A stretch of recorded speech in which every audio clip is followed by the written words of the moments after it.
Tiger Alia YouTube channel. Ini saya minta pendapat si Kang Iwan nih, masukan dan pendapat si Akang tentang munculnya Rimong Aulia itu gimana? Coba aku minta masukan dari Abang Dan. Gimana Bang? Bang Rimong? Melihat pengobatan dan pandangan Abang tentang munculnya Rimong Aulia di YouTube channel ini dan di sosial media itu, pandangan Bang Iwan gimana? Ya bagus lah ya, jadi secara efektif tuh, jadi bisa ngobatin secara online lah ya, secara apa? Jadi nggak usah sampai jauh-jauh pergi sampai ini dari aslinya. Kalau aja setingkat Indonesia aja ya gampang lah ya, sampai ke luar negeri pun bisa. Jadi semua itu di apa? Yang pengalaman saya ya, ibaratnya ya, kalau kita mau ngobatin dari jarak jauh, kalau dulu kan belum ada HP itu, kita hanya tahu nama aja, tahu nama terus wajahnya gimana kita bayangkan. Udah habis itu kita kosongin, energinya negatifnya hilang, kita lihat udah kosong, akhirnya kita iniin, udah langsung sembuh. Jadi kalau sekarang lebih mudah lagi karena bisa lihat langsung dari wajah, terus dari nama pun langsung bisa itu. Sekarang lebih canggih lah, dengan adanya online ini lebih membantu lah, bisa mendarma baktikan untuk menolong orang yang ya minta bantuan lah, karena mereka mungkin bingung ini penyakit medis atau non medis. Kadang-kadang kan bisa dicek di situ, dari non medis dan medis itu kan bisa kelihatan itu.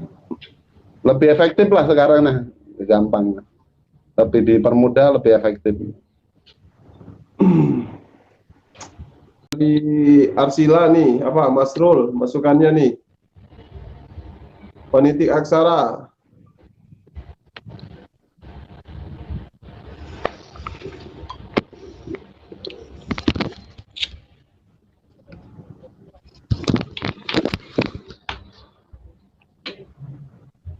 Halo Penitik Aksara. Bang, ya Bang. Salam Iya. kenal Bang Iwan. Waalaikumsalam warahmatullahi wabarakatuh. Kameranya. Munculkan kameranya tuh, buka. Biar kenal, ini Kang Sule dari Kalimantan ini. Oh di Kalimantan ya, ya salam ya. Saudara di Kalimantan ya. Ya saudara kita juga ini Kang. Ya. Ya, sudah berapa lama di dunia spiritual Bang Iwan? Waduh, saya kan tentara nih, saya kan jadi dulu angkatan, dari saya itu dari kecil dulu sering nolong orang sakit, orang kenapa dulu pernah saya SD itu ada Pak RT saya itu tahu-tahu tuh badannya itu melengkok semua, sakit, diobatin kemana-mana nggak sembuh-sembuh. Akhirnya Pak RT saya itu setiap hari tahajud, sholat tahajud terus, sholat tahajud, begitu sholat tahajud terus, Pak RT itu dapat suatu suara atau bisikan, itu loh Iwan itu loh yang bisa ngobatin kamu. Saya dipanggil Pak RT, waktu itu saya masih kelas 5 SD lah dia. Saya lihat Pak RT kaget tuh loh, Pak RT kok bisa kayak gini badannya, kayak orang idiot gitu. Habis itu dia bilang, Dewan saya minta dipegang sama Dewan. Waduh, saya nggak bisa apa-apa Pak RT. Akhirnya saya pegang aja dari atas kepala sampai kaki. Nah kebetulan saya itu dari kelas 3 SD itu saya udah belajar ilmu silat. Jadi tenaga dalam apa-apa yang ada di pernafasan itu saya tahu. Sekalian ini ya saya pegang ya saya dengan pernafasan saya lah, tenaga dalam saya kan. Begitu besok paginya udah sembuh tuh, normal lagi Pak RT sampai sekarang udah tua Pak RT itu.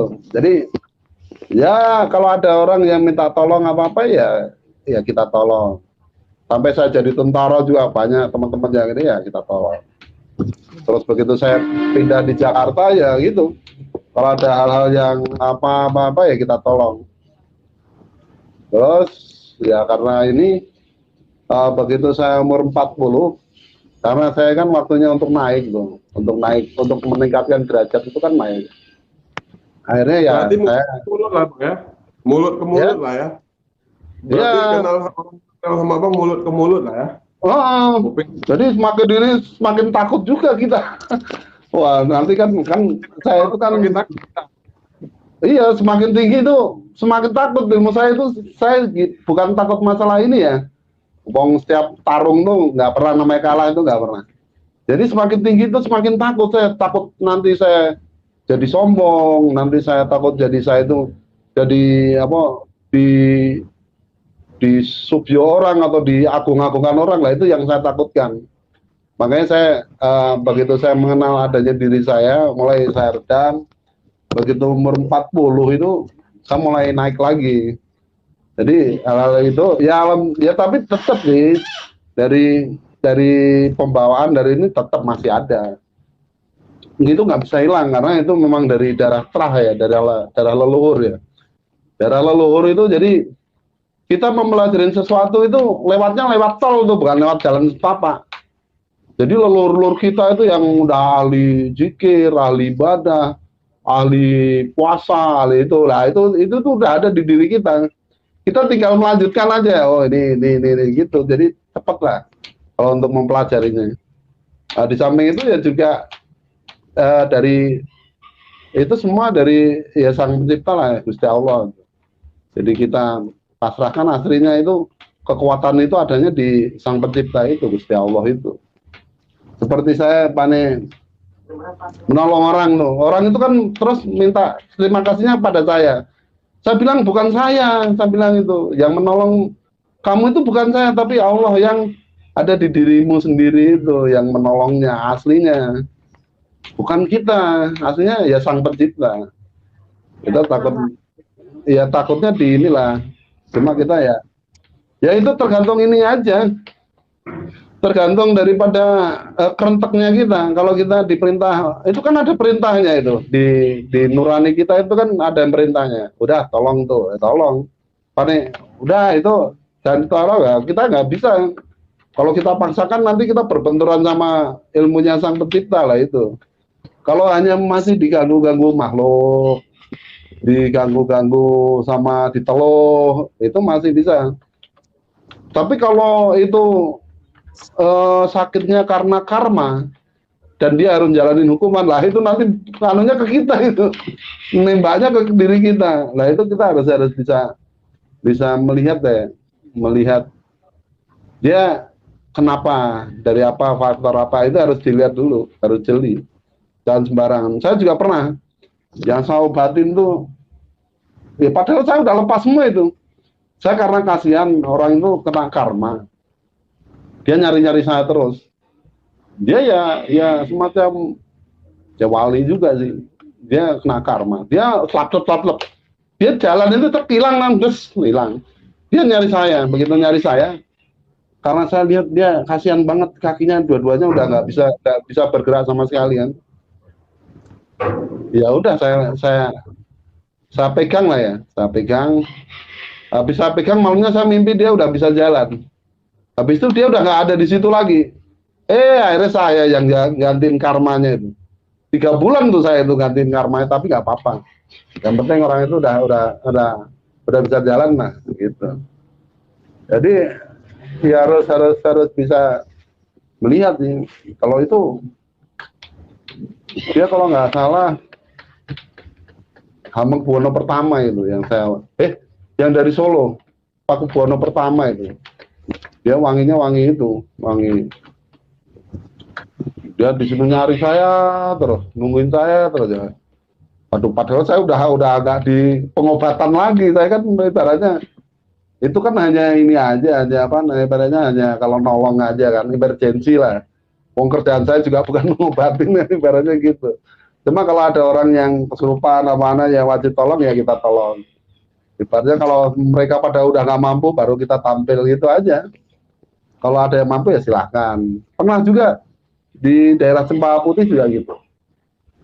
Kebetulan lainnya udah pada nggak mampu semua karena yang ganggu itu makhluk-makhluk jin itu dedengkot-dedengkot Betawi.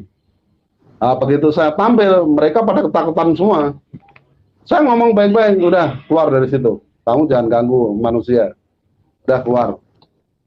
Udah, habis itu saya bilangin, udah jangan ganggu anak ini lagi. Udah saya kasih minum, suruh baca Al-Fatihah, sembuh udah.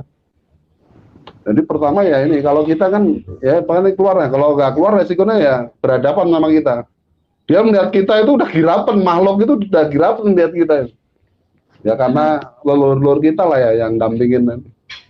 Kalah tua ibaratnya. Kalau leluhur kita kan tua-tua semua.